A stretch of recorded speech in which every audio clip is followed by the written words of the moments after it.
Thank you very much. I would only have to decorate them. So tell us why everybody is wrong, including myself. Tell us we are all wrong. Good morning, Samson, my younger brother, and my brother, Apak, and good morning to everybody, including those people, the other panelists on the Zoom. First, the Commission has been mandated by the Constitution to perform certain functions, and the Commission has no choice but to obey or to perform such functions. If the Commission does anything contrary to what it has been mandated to do, then that becomes antithesis. And I wouldn't want to know the word that to be used for them, because the main purpose of your being is to do certain things and you decide not to do it. But before I proceed, I want to say that for the media and the CSOs, your attention is register them. That is the focus of the media and the CSO. And probably that is maybe the reason why maybe you are quoting my chair. At that time he was CSO. But when you come into the kitchen, that is where you see that your responsibility changes. The thinking of the Commission is that it is to register people and also to protect the sanctity of the register. That is very, very important, which nobody is talking about. You are going to compile voters register that will be used to determine who leads Ghana in all fronts. What goes into the register should be something that should not be, that can bring about issues. If you remember, in 2016, there were a lot of issues about the sanctity of the register, a lot of demonstration, what have you. The Commission insisted that what we have could be used for the election, and it was done. And you read that even those people who were even fighting the register were the people who benefited from the register because they won. In 2020, when the Commission decided that we were going to compile new voters register in the midst of COVID, there were a lot of issues, including the social media. Everybody saying that we use it, but the Commission knew that register is not good enough for the election. We compiled in voters register within 38 days, and we were able to conduct elections, which almost everybody sees it as the best in the history of our country, and I also see it that way. So it comes that we wanted to compile, we wanted to develop control station, which everybody is talking about, including you, Samson, that we should do that. So the question I want to put across is, if we are to roll out the continual registration, where would the registration be taking place? Clearly, it will be taking place in the districts. If you are to roll it, when we roll it fully, which you have not. Yes. No, but this one is part of the continual registration. You're supposed to have rolled it out since when? The law was made in 2016. 2016, right? Yes. But 2016, we did some small form of continual registration on the 19th, 26th, and 27th at the district offices. That's in 2016, which maybe we have lost sight. At the time, the current commissioner doubted that continuous registration. That's what I'm saying, that when you are out, it's different. But when you come and see the issues on the ground, now you are mandated to protect the register. Somebody wants to pour it, put water on it, But when you come in, you said the water capacity at a certain level, you cannot continue to pour water. So your point is that protection of the register is as important as registering the people. Exactly. And that is a justification to make someone travel 120 kilometers to the center to register. Okay, go ahead. You come to appreciate what I'm saying. All right. So the Commission will normally sit down with its internal directors, whoever, after people have been given all forms of advice. Then say, how do we implement the policy? Say that all those who want to register will be registered, and also we will protect the sanctity of the register. So last year, 2022, we decided that looking at the situation, and in 2016, as we were saying, the control station was in it. But we realized that looking at what is in the 2016, if you are to implement, we may have challenges in terms of sanctity of the register. So we said, in that case, why don't we come up with new CI so that all the possible loopholes that can be used to infringe on the sanctity of the register is taken off, which the basic one is the continuous registration. So we said, okay, let's come out with a new CI that will take off the continuous registration, so that will be, and even the passport, so that everybody is talking of Ghana card, so that you get a Ghana card and you go there to register. The opposition to that intention was that not everybody has the Ghana card. But we were coming from the point that we have more than 2 years to go. NIA has given a promise that they will be doing continuation as we also do ours. So, and they will all be done in the same district offices. So you go to left, which is the NIA point, you register, you come to B, which is the electoral committee point, then you come and put your name on it. That's why we have not done this registration up to this point, because we are still thinking that we will be able to push through. But we read that from the look of things, we cannot. And we have election to be conducted this year, which is this level election. So why don't you open the register for those who have turned 18 to register, so that you can compare the update the register for this level election. Then in 2020, all things being equal, you might have gotten the support of all those who are taken against the new CI that will go, that you can roll out for the whole year up to the time that we'll do the general election 2024. So our intention now is that we are revising the register to give those who have turned 18 years who want to take part in this level election to get opportunity to register. So that next year we can now roll out fully the continuous voters register. What stops you? What prevents your capacity and competence at protecting the integrity of the register if the voting process is brought closer? In other words, from what I'm listening to you, you are saying that people must suffer the indignities they are going through. They must use those words. They must suffer cost because of your inability, and that is being nice about it, or your incompetence. They are being punished for your incompetence. Thank you very much.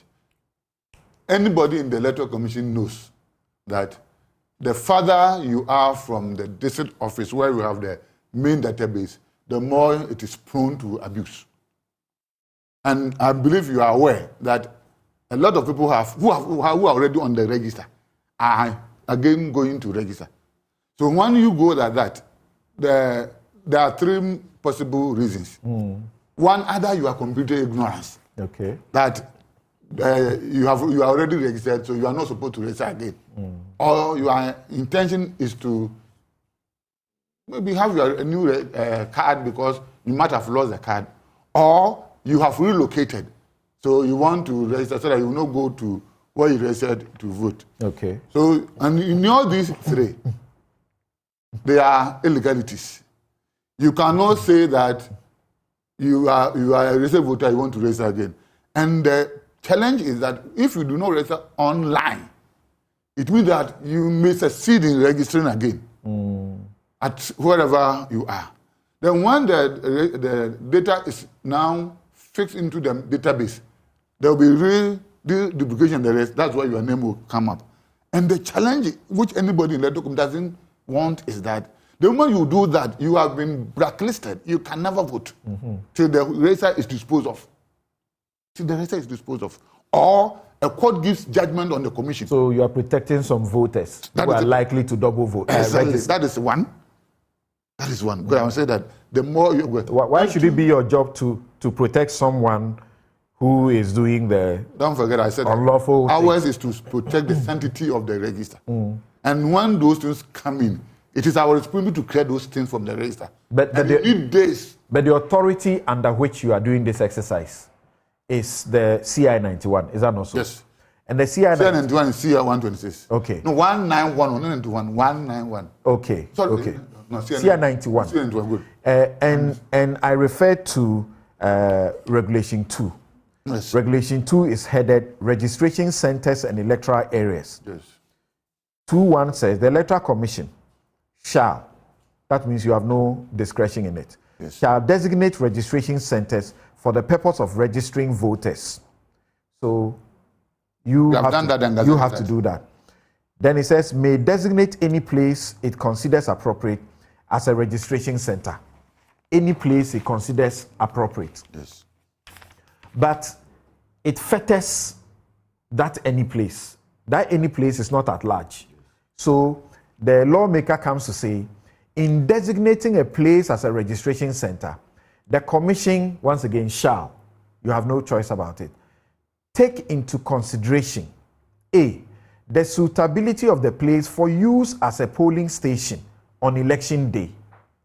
B, the accessibility of the place to prospective applicants for registration.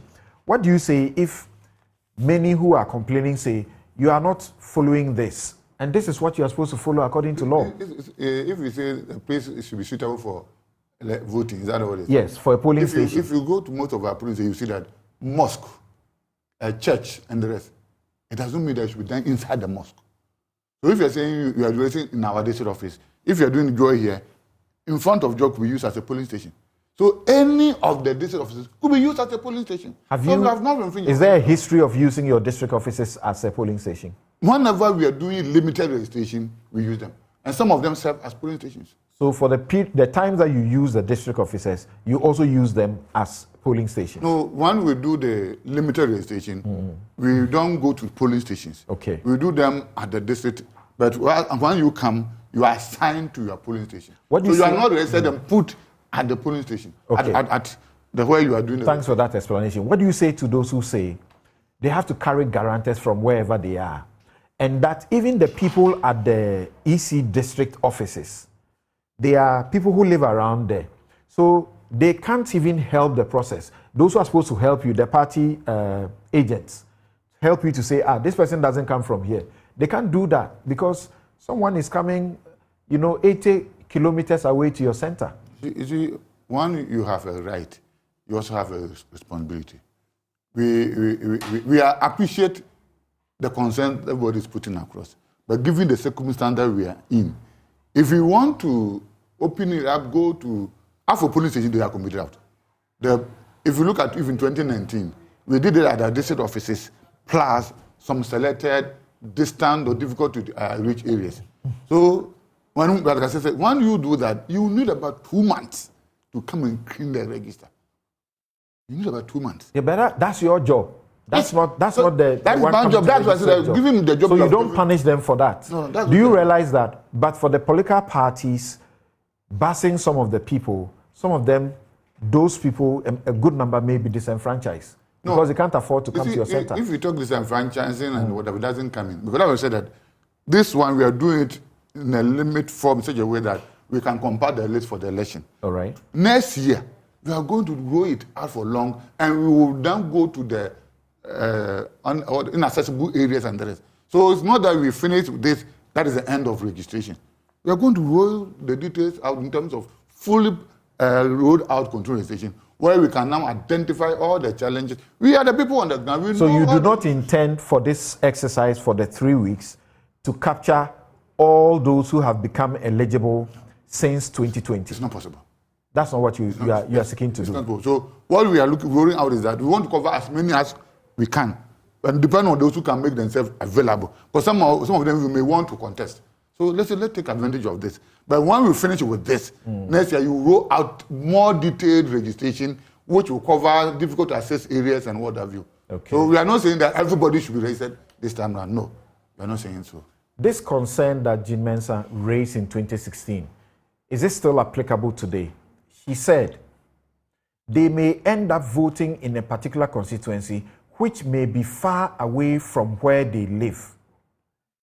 So he said, let me begin the quotation. He said, if you look at the proximity of the various centers where the registration is being done, it makes it very easy. And this is because you are using electoral areas, 6,000 plus. It makes it very easy for people who are within a locality to go to their areas and register, whereas if they go to the EC, for instance, to register, they may end up voting in a particular constituency which may be far away from where they live. Does this apply today? At times you may make a statement because you don't have the full facts of the story. And I don't know the circumstance under which this statement was made. But what I'm saying is that once you compare the general list, you don't go to the polling station again. Okay. So you do it either the electoral area or the polling, the district offices. And in each case, somebody will have to incur transport. If you want to do it at the polling station, some polling stations are serving about 4 or 5 different villages. So in terms of cost and convenience, you cannot completely rule them out. But when we are doing limited or control registration, the emphasis is purely at the district offices. Because that's where the system... Because that is what you have determined should happen. That's what the system... That's not what the law says you should do. No, that's what the law doesn't define exactly how it is. But it says that we shall determine. That's right. The system in place, it says that it's like you cannot... It's difficult for you to be on newsfile without being within your building. You agree to that? It's difficult. I'm not saying it is not possible. Okay. It's difficult. Because you want to do Zoom. There are several times I've been trying Zoom and we don't succeed. Okay. So if you want to have continuous registration, then the focus will be at the district offices. All right. That is how we want to do. So based on that, and we are dealing with people who are coming from communities who probably are even being supported by their parents. So what the advice we give them is that let your parents inform you of your polling station before you go to where you are going to register. If you don't have any parent, the people within your community, ask them, where do they vote? If these two will fail, then you come with your, your residential address. And that address will help you to locate. Do you realize that by what you're saying, that your intention is not to capture everyone who is eligible and needs to be registered now, means that you are going to disenfranchise some people from participating in the district level elections? You are probably misquoting me. As all those who want to take part in this is what we are opening up for them. Everybody wants to. So go and register. But you clearly are aware that what you are doing does not allow that. Because that is not part of your intention. Our intention is that all those who want to take part in the district level election, this is the time for them to register. All those who are eligible to register to vote by this time, by your estimation, are how many? We are targeting, that should be about 1.35 based on the statistical data, yes. And we know that it is not possible that everybody will register. It's not possible. So, but all those who want to register... But your job is to offer the opportunity. For those who don't, that's their business. Maybe, I don't know, you are taking me back. I've said that we've made this facility to all those who want to take part in the district level election. That's what I said. But you know clearly that by your own plannings and calculations, this process will not capture each and every one who is eligible to register to vote. And therefore, you have been arguing that there is going to be continuous registration after this one, which means you are seeking, by what you are doing, to exclude some people from voting in the district level elections. What we mean is that there are some people who may not want to take part in this level election, but will want to vote in the 2024 election. That you cannot rule that fact out. It is there, right? So we're saying that if you are interested in this level election, we are giving you this facility. Go and register and vote. But if you are thinking of not taking part in this level election, then you can wait for 2024. Then you take part. I remember you started by saying that some people register if not to vote. Is that not the case? So if you are registered not to vote, then wait so that you can have time when it comes closer to your. So if going to the district office is your challenge, then wait. Okay. But we believe that anybody who wants to register, you have the right, but you also have the responsibility to move. Let me see if my other guest.